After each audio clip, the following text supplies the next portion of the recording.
The first time Ren arrived at the mountainside monastery, he didn't come in search of peace, wisdom, or awakening. He simply came to escape from the city noise, from people's expectations, from the weight of constantly feeling not enough. He brought nothing with him, just a backpack, a mind clouded by confusion, and a heart full of questions that had no answers. When he stepped through the temple gate, the air felt heavier, but in a strangely grounding way. It was quiet, but not empty. The silence here seemed to have its own voice. Ren's first night was difficult. He couldn't sleep. The wooden floor creaked with every turn of his body, and the wind outside howled like it carried the weight of forgotten sorrows. In his small shared room, another monk was already asleep, breathing gently, completely still. Ren envied that stillness.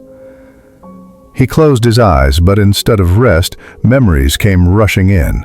Arguments, failures, harsh words from people he loved, and, worse, from himself. The next morning, a senior monk named Jotaro noticed Ren's tired face. "You couldn't sleep?" he asked gently. Ren nodded. The monk smiled. "That's okay. Even the mountain takes time to accept a new stream." Then he added, "Let me tell you something that helped me when I first arrived here. You are not your thoughts. You are the space in which thoughts come and go." That was the first seed planted in Ren's heart, quietly, gently. At the monastery, daily life was simple. Wake up before dawn, sit in silence, sweep the floor, cook together, walk mindfully, eat in silence, read ancient texts. To Ren's surprise, no one tried to preach to him or tell him how to live. Instead, they showed him how to truly be. Jotaro once told him, "You don't need to become someone else here. You only need to become fully yourself." That sounded simple, but for Ren, it was the hardest thing. Over the weeks, something shifted, not drastically, but like dew slowly softening dry earth. Ren began to enjoy the act of sweeping leaves. He began to notice how the sun filtered through the trees in the early morning. He began to breathe with awareness, not just as a bodily function, but as a way of grounding. He wrote in his journal, "I don't know if I'm healing, but for the first time in years, I'm not trying to escape." Before sleeping one night, Ren whispered into the darkness, "Maybe I don't need to be found. Maybe I just need to be here." The mountain didn't answer, but the wind outside had calmed, and this time he fell asleep, not because he fought his thoughts, but because he had finally learned to sit beside them. The sun rose over the mountain in shades of soft gold. Morning bells echoed gently through the monastery grounds, each chime like a whisper calling hearts to stillness. Ren had now spent several weeks living in the monastery. Though he had found moments of quiet, his inner world was still unsettled. Each day brought clarity, but also new questions. That morning, he sat quietly across from Master Jotaro under the shade of a plum tree, its petals drifting slowly to the earth. "Why do some people enter our lives only to hurt us?" Ren finally asked, his voice hesitant, like a stone dropped into a calm pond. Jotaro sipped his tea in silence before answering. "Not everyone who enters your life is meant to stay, but every person arrives with a lesson, whether through love or through pain." He looked into the distance where mist curled around the hills. "Some come to awaken us, some to mirror what we must heal, and others simply to pass through, like wind through leaves. Ren listened, unsure whether to feel comforted or confused. But what about the ones who harm us? Red asked. Those who lie, betray, abandon, what lesson do they bring? Jotaro turned his gaze to Ren, not with judgment, but with deep compassion. They too are teachers, he said softly, not of love, but of strength, of boundaries, of the necessity to honor your worth. He gestured toward the garden stream. Even poison can become medicine when understood. And sometimes, pain shows us where we've been giving away too much of ourselves. Ren listened, unsure whether to feel comforted or confused. Later that day, Ren walked to the stone basin beside the temple. He looked into the water, watching his reflection ripple and reform with the wind. In that moment, he realized his reflection always changed with the surface, but something deeper beneath remained untouched. He whispered to himself, "Maybe the people who hurt me didn't change me. Maybe they only stirred the surface so I could look beneath." That evening, Ren sat with Jotaro again. "How do I know which relationships to nurture and which to let go?" he asked. The master didn't respond immediately. He picked up a small candle and lit it. "Watch the flame," he said. "What keeps it alive?" Ren thought for a moment. "Air, shelter, attention?" Jotaro nodded. "And when the wind becomes too strong, what happens?" "It goes out?" "Exactly," the master said. "Your spirit is like that flame. Nurture those who help you burn brighter. Step back from those who smother you or whose storms extinguish your light." Before retiring for the night, Ren bowed deeply to Jotaro. But the bow wasn't just from student to teacher. It was from a soul beginning to understand the sacred rhythm of meeting and letting go. He was slowly learning that not every connection needed to last. Some people were like stars, seen only once, but whose light left a mark on the sky. That night, Ren wrote in his journal, "Some wounds don't need to be erased. They need to be understood. Like reading the meaning behind a scar. I used to think healing meant forgetting. Now I know healing means remembering without anger." Outside, the wind carried the scent of plum blossoms through the paper windows.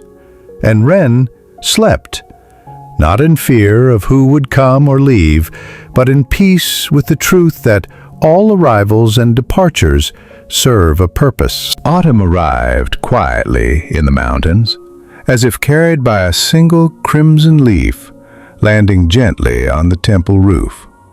The air turned crisp. Maple trees shed their gold and rust-colored leaves across the garden path. The pace of life at the monastery remained unchanged, though the scenery whispered of impermanence more clearly now. Ren found himself sitting in the main hall, watching the light flicker through the shoji screen.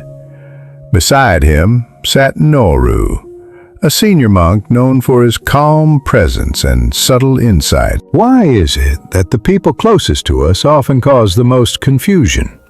Ren asked one morning, brow furrowed. "Even when they mean well, things still become messy." Noru set down his brush from copying a sutra. Without looking up, he responded, "Because love without clarity is like a tangled fishing net. It may have been cast with good intent, but it still traps what it meant to nourish." He looked up and met Ren's gaze. "Karma weaves us together, but it is not always simple. What binds us can also blind us." Noru shared a story with the gathered monks that week. There once was a man named Masu, a skilled boatmaker, whose childhood friend Shun had secretly arranged a job for him. Shun wanted to help Masu, who had fallen on hard times. But when Masu found out, He felt betrayed. "You didn't trust me to fix my own life," Masu said. "You tried to rescue me instead of walking beside me." The two argued, their bond frayed. Noru paused. Even kindness, when offered without invitation, can become control. An older monk raised his hand. "Master Noru, how do we know when to help and when to stay silent? The line feels so unclear." Noru smiled. "A flower doesn't bloom because we pull its petals.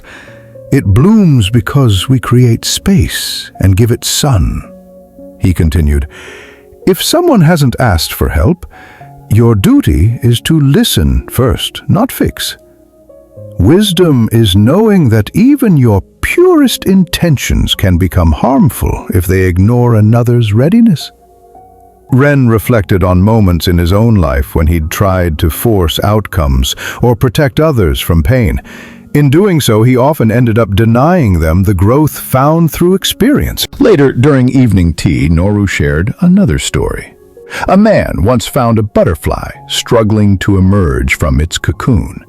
Out of compassion, he gently sliced the opening wider, helping it escape. The butterfly crawled out, but never flew. Its wings remained small and weak. What the man didn't know was that the struggle was necessary. It forced blood into the wings, allowing them to expand. "Without struggle," Noru said, "there is no strength. And when we remove the difficulty too soon, we rob someone of their becoming." Noru reminded them, "Even the Buddha offered teachings only to those who asked. To interfere without invitation is to obstruct the natural unfolding of karma." He placed a gentle hand on Ren's shoulder. "Your job isn't to save others from pain.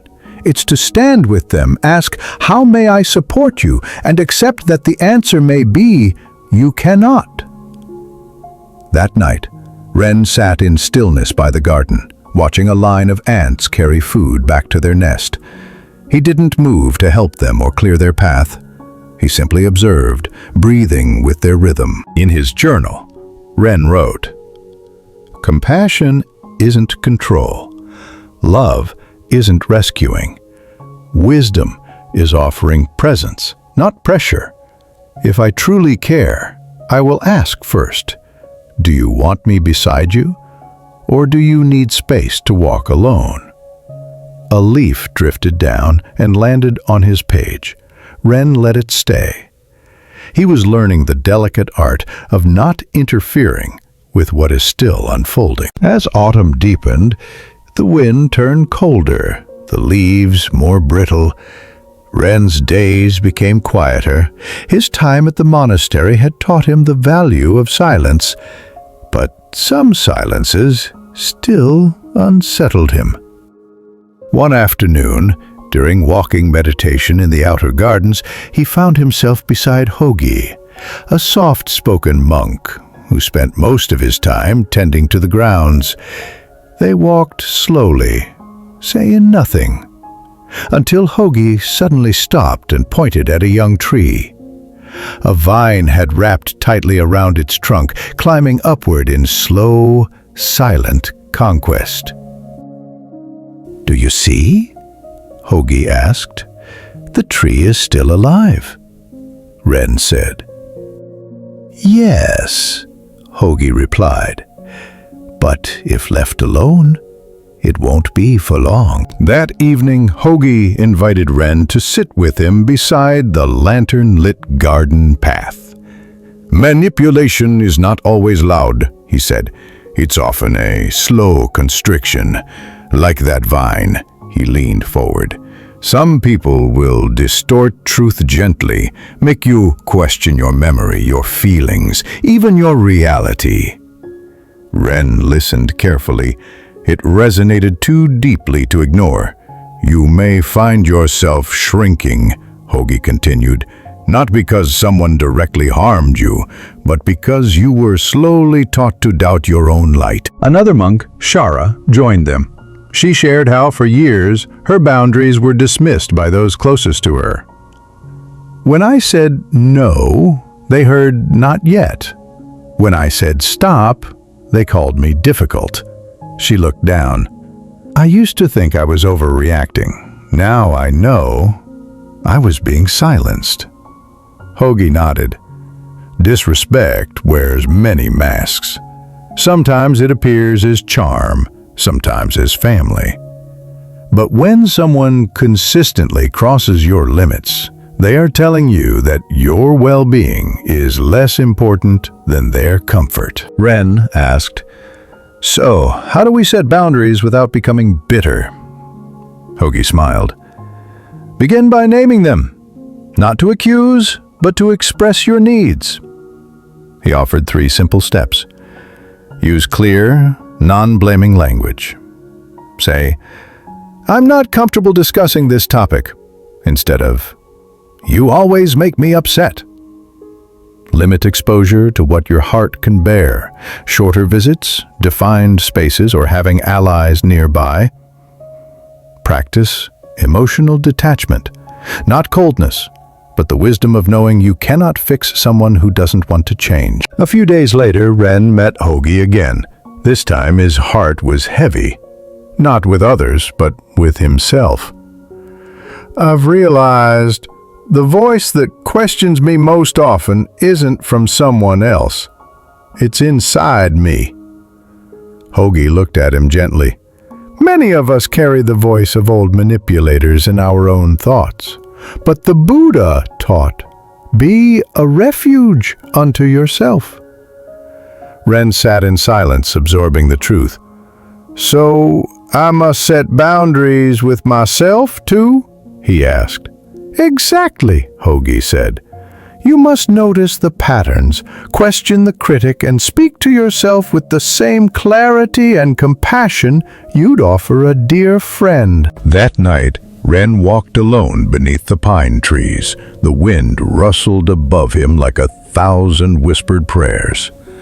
He paused and placed a hand over his chest. "This, too," he said softly, "is sacred ground, and I will no longer let it be trampled by others or by my own past." The moonlight fell gently on the earth, illuminating his quiet vow. In his journal he wrote, "The vine does not need to shout to strangle. May I always see clearly. May I learn to say no, not in anger, but in love, for my peace." The mornings grew quieter as winter approached.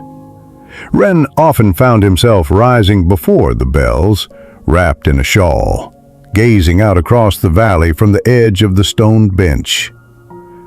One morning, he sat beside Master Kumen, an elder monk with a presence like still water, deep, calm, and mysteriously reflective.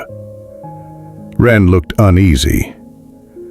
"There's someone I can't forgive," he admitted.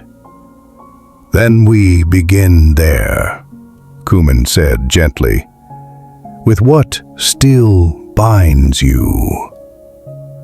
The vine does not need to shout to strangle.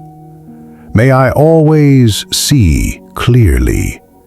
May I learn to say no, not in anger, but in love for my peace." As the sun rose, casting a golden light on the mountain ridges, Kumen shared an old teaching.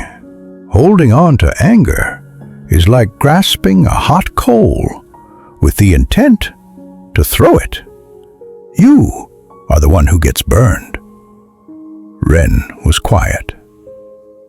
"But what if the person deserves no forgiveness?" Kumen smiled faintly. "Forgiveness isn't for them. It's for your own liberation." Kumen told a story from the Buddha's life. One day, a merchant insulted the Buddha, spitting at him, hurling cruel words. The Buddha simply smiled. Shocked, the merchant asked, "Are you so empty of human feeling that you thank someone who insults you?" The Buddha replied, When someone offers a gift and it is not accepted, who does the gift belong to? The merchant frowned. To the giver. Exactly, the Buddha said. You offered me your anger. I did not accept it, so it remains yours. Ren sat in stillness. So all these years I've been carrying someone else's pain as if it were mine. Kumin nodded. Their betrayal may have hurt you once, but your clinging to it has hurt you 1,000 times since. Ren hesitated. I've made mistakes too, hurt others, lost my way. I don't know if I can forgive myself. Kumin turned to him fully. That's the deepest prison, believing we're unworthy of release. He spoke softly. The Buddha said, you yourself, as much as anyone in the entire universe, deserve your love and affection. In the days that followed, Ren began a new practice. Not just mindfulness, but intentional forgiveness. Each evening he whispered, I release this weight. I allow myself to be free. At first nothing changed, but slowly his dreams softened. The knots in his chest began to loosen. The faces he once avoided in memory no longer stirred rage, but curiosity, compassion even. Weeks later, during a rare visit to a nearby village, Ren ran into someone from his past. A former business partner, someone who had once deeply betrayed his trust. They stared at each other for a moment. Then the man said quietly, I didn't expect to see you here. Ren responded, not with anger, but with surprising peace. Neither did I, but I'm glad I did. No accusations, no wounds reopened, just presence, and a door gently closed without force. That night, Ren journaled, I thought forgiveness was about the other person. I see now it's about reclaiming the space they've occupied inside me, not to forget, but to release. He looked out across the mountain valley, the stars beginning to shine above. He didn't feel lighter because life had changed. He felt lighter because he had stopped carrying what no longer served him. As winter drew nearer, the monastery grounds grew quieter still. The garden entered a period of rest. Trees bare, the koi pond frozen at the edges, even the wind moving slower. One evening, Ren sat beside Kiara, a visiting healer who had spent the last few days at the monastery. Her presence was warm, her voice gentle, but that evening, her eyes held a tired kind of sadness. I feel exhausted, she confessed. From your work? Ren asked. No, she said. From how much I keep giving. Kiara spoke of her village, a place where she was admired for her generosity. People came to her for advice, for comfort, for healing. She always gave, always said yes. But somewhere along the way, she said, I stopped knowing how to say I need rest. I became afraid that if I stopped giving, people would stop needing me, and I wouldn't matter anymore. Ren listened, her words echoing a familiar truth he too had once felt. That night, Master Arrow gathered a group of monks and visitors for a teaching beneath the veranda as soft snowflakes began to fall. He told them of a village built around a great tree. This tree provided shelter, medicine, food, and shade. For generations, villagers only took what they needed. In return, the tree thrived. But as time passed, people grew greedy. They stripped its bark for fuel, took too many leaves, even carved their names into its trunk. Eventually, the tree weakened. Its fruit grew sparse. Its roots began to rot.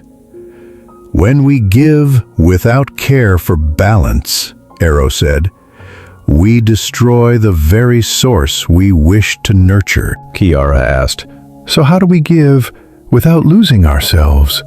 Arrow smiled. The Buddha taught the middle way, not as a compromise, but as a path of harmony. Between selflessness and self-neglect lies sustainable compassion. He offered 3 practical principles. Know your boundaries. Before giving, ask, can I offer this without resentment or depletion? Pause before you say yes. Let kindness arise from presence, not pressure. Let go of the need to be everything to everyone. You are not the whole forest. You are one tree among many. As the teaching ended, Arrow walked with Kiara a while longer beneath the falling snow. When you begin to set boundaries, he said, some people will resist. They will accuse you of being selfish, but this is only because they've grown used to your sacrifice. He stopped beneath a bare plum tree. When you reclaim your balance, you're not giving less love, you're offering it with wisdom. After returning to her village, Kiara wrote to Ren weeks later, I've started saying no. At first it felt wrong, but now I feel something I haven't felt in years, myself. She wrote of sleeping deeper, breathing more fully, and reconnecting with her own dreams. I'm learning that kindness offered from fullness heals, but kindness offered from emptiness only drains. That night, Ren sat on the temple steps, holding Kiara's letter, the snowflakes melting softly on the paper. He wrote in his own journal, kindness must include the self. Compassion must circle back inward. To give endlessly without rest is not virtue, it is forgetting that I too am sacred. The lanterns flickered gently. A bell sounded in the distance, and Ren smiled. Not just for Kiara's healing, but for the gentle lesson now taking root within him. You can still be light for others, without burning yourself out. The nights grew longer.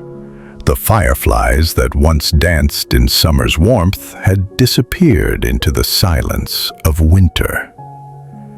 Ren found himself spending more time alone, not out of sadness, but from a deepening sense of stillness.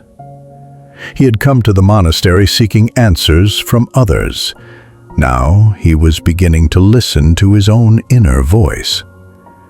One afternoon, he sat with Master Kobo beneath 2 ancient pine trees whose branches curved toward each other like friends in eternal conversation. I feel something, Ren said, but I'm not sure what it is.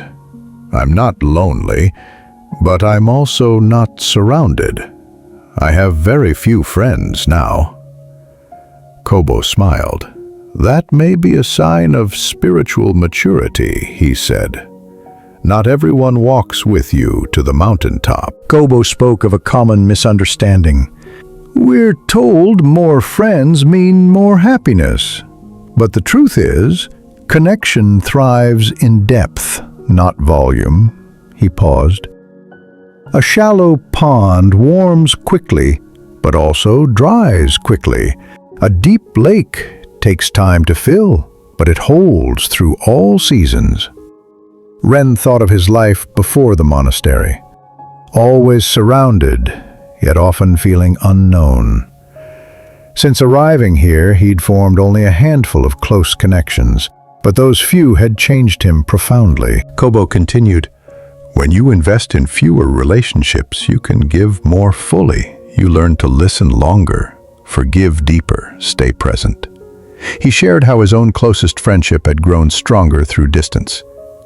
We see each other only a few times a year now, he said.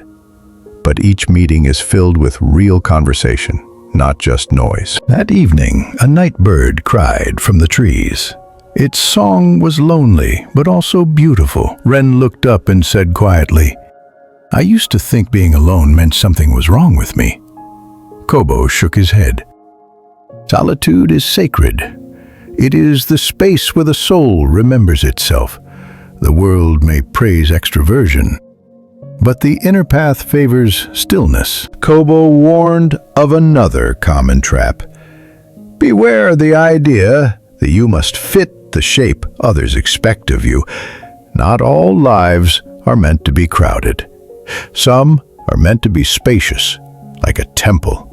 He looked at Ren kindly. "You are not less because you are quieter. You are not broken because you choose presence over performance."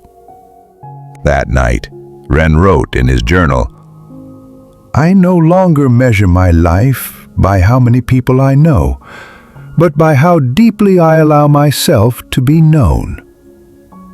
He looked around at the quiet grounds of the monastery. No crowd, no applause, only peace. "The forest is still beautiful," he whispered, "even when no one is watching."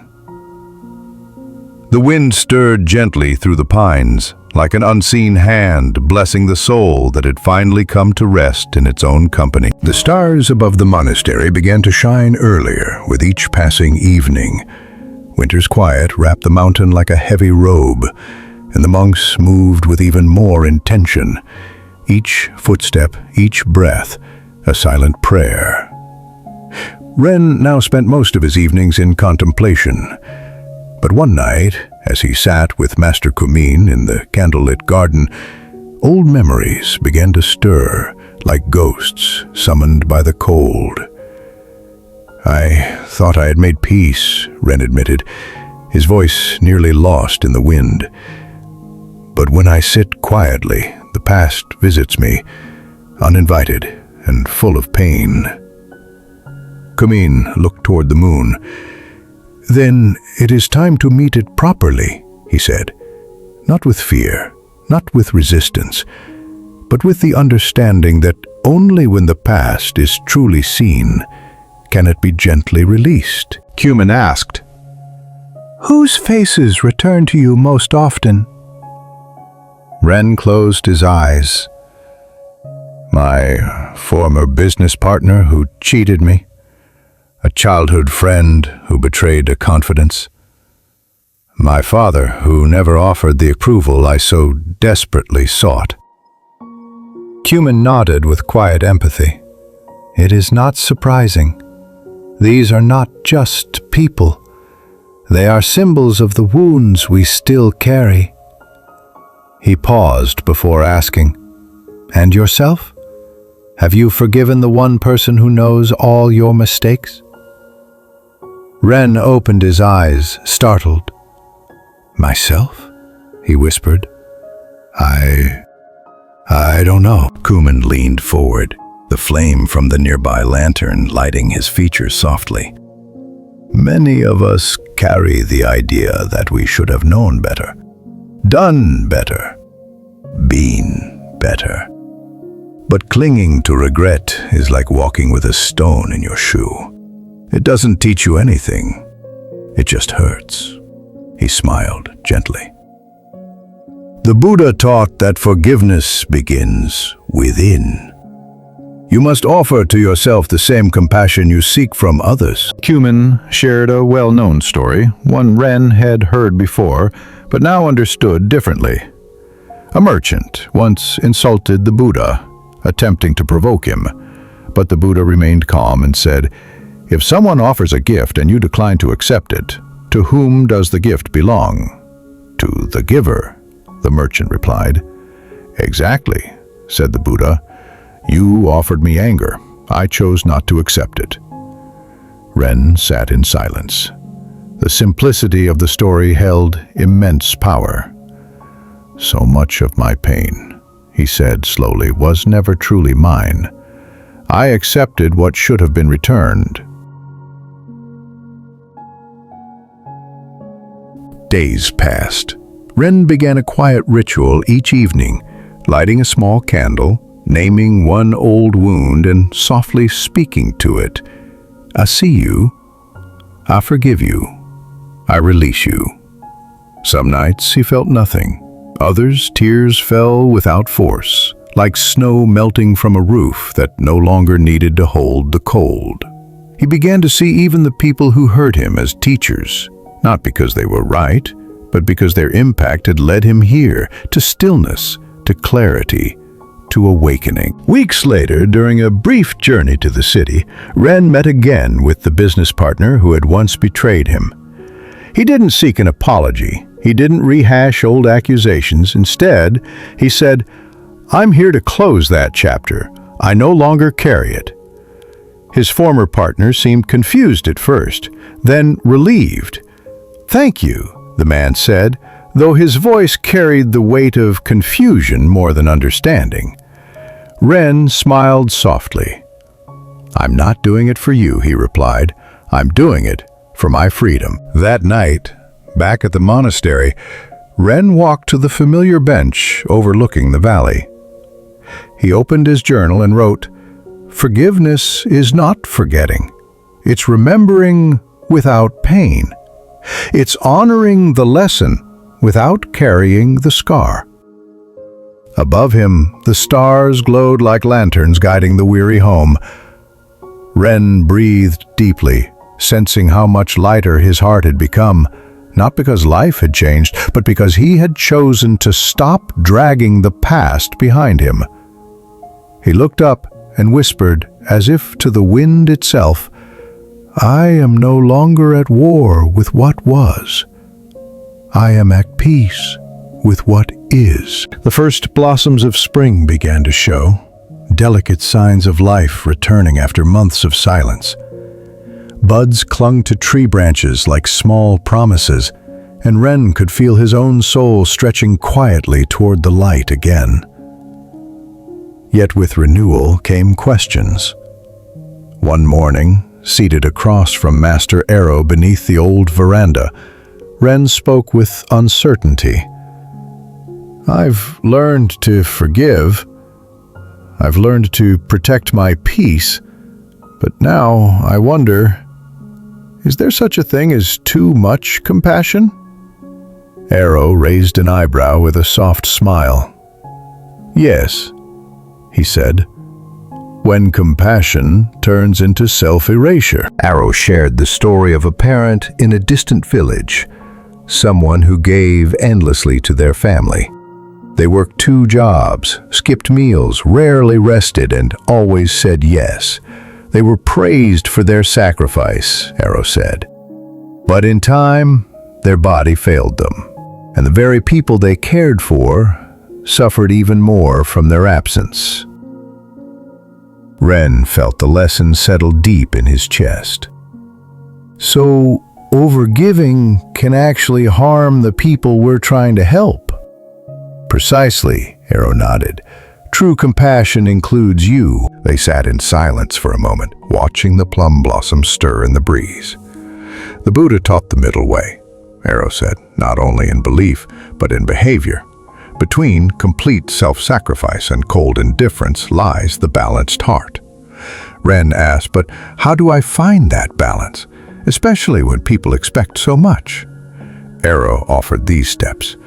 Know what you can genuinely offer, not what others demand, but what you have to give without resentment.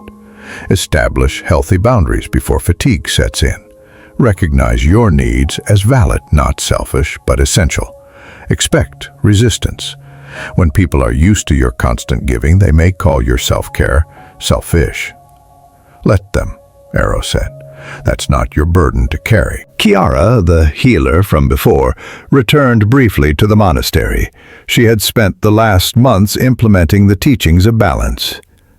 "At first I felt guilty," she shared, "but then I realized I was finally breathing." She told them about saying no to a request that once would have consumed her for days, and how, unexpectedly, someone else had stepped in and helped. "The world didn't fall apart without me," she smiled, "and I didn't fall apart either." That evening, Arrow led Ren to the same storytelling bench beneath the large sacred tree. "This tree has lived over 200 years," he said. "Do you think it grew strong by offering everything to the wind?" Wren shook his head. "It grew because it knew when to give and when to hold back." As dusk settled, Wren wrote in his journal, "There is a quiet form of compassion that doesn't look like overwork. It's a compassion of sleeping enough, of saying no, of choosing silence. It's a way of saying to yourself, you matter too." He closed his journal, sat back, and for the first time in years felt no guilt for doing absolutely nothing at all. That night, the stars blinked into the sky like soft reminders that even light must rest. And as Wren drifted into sleep, he carried no weight of unmet expectations, no rush to prove his kindness. Only this truth, whispered by the wind. Compassion is not measured by how much you give away, but by how gently you include yourself in the circle of your care. The final days of spring arrived like a quiet revelation, petals falling gently from the trees, the air warm with renewal. At the edge of the monastery garden, Wren sat once again with Master Kumen, beneath a tree they had often returned to during moments of deep conversation. This time, Wren had brought a question that had lingered in his heart for years. Why is it so easy to forgive others, but so difficult to forgive myself? Kumen looked at him with compassion. Because you have been both the wounded and the one who caused the wound. You carry both stories inside you. Wren shared how he often reflected on his past, choices he regretted, words he wished he'd never said, chances he didn't take. "I've forgiven those who've hurt me," he said, "but I still punish myself for hurting others." Kumen nodded.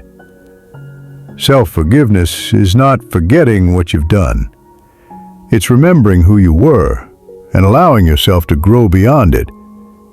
He leaned closer. "The same compassion you've offered to others, you must now turn inward." Kumen told a story of a merchant who once sought out the Buddha filled with bitterness. The merchant had cheated people in his youth, made enemies, lost his reputation. Though many years had passed and he had lived honestly since, he still felt unworthy. He confessed everything, Kumen said, and then asked, "Do I even deserve peace?" The Buddha's response was simple. "You have revealed the prison you live in. For a man whose heart is free has no need to spit in another's face, nor his own." Inspired, Wren began a quiet practice of self-compassion. Each night he lit a small candle and spoke gently to himself, not to excuse the past, but to acknowledge his humanity. "I did the best I could with the understanding I had. I can choose differently now, and that is enough." Some nights were harder than others. Sometimes tears came, but he didn't turn away. He stayed present, allowing grace to slowly enter the places where guilt once lived. One evening, Teo, a quiet, middle-aged man who had come to the monastery recently, shared a powerful story with the group. He had written letters to two people from his past, a childhood friend who had betrayed him and a father who had withheld love. "I didn't write expecting forgiveness," Teo said. "I wrote to say I no longer live in that pain." Kumen asked, "And what did you feel after sending them?" "Lighter," Teo replied. "Not completely healed, but free enough to begin again." One evening, Teo, a quiet middle-aged man who had come to the monastery recently, shared a powerful story with the group. He had written letters to two people from his past, a childhood friend who had betrayed him and a father who had withheld love. "I didn't write expecting forgiveness," Teo said. "I wrote to say I no longer live in that pain." Wren reflected deeply on Teo's words. That night he added something new to his journal. Forgiveness is not a destination, it is a rhythm. We forgive, we falter, we remember, we forgive again. And each time the heart becomes softer, stronger, more alive. That night, as Ren lay down in the stillness of his small room, he whispered words he once would have struggled to believe. I forgive you. I trust you. I love you. Not to anyone else, but to himself. And in that sacred act of inward kindness, the story didn't end. It began anew, with lighter breath, a clearer heart, and the quiet joy of becoming whole.